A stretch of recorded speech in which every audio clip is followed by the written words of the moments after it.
नमस्कार, मी श्रीधर कुलकर्णी। आज आपल्याला शेअर मार्केटमध्ये काय घडामोडी घडल्या या संदर्भात थोडक्यात माहिती सांगणार आहे।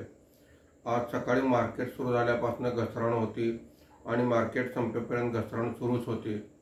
आज मार्केट संपताना सेन्सेक्स हा 668 पॉईंटने घसरून 74,502 वर बंद झालेला आहे। निफ्टी हा 183 पॉईंटने घसरून 22,705 वर बंद झालेला आहे। नजीक आलेल्या लोकसभा निवडणुकीच्या निकालांमुळे मार्केटमध्ये अनिश्चितता आहे, त्यामुळे चढउतार बघण्यास मिळत आहेत। याखेरीज FII ने मोठ्या प्रमाणावर विक्री केलेली आहे। या दोन मुख्य कारणांमुळे आज घसरण दिसून आलेली आहे।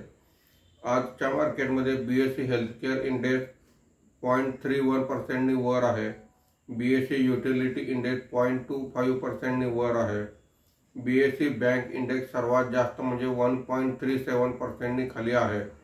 BSE मिड कॅप इंडेक्स 0.87% खाली आहे।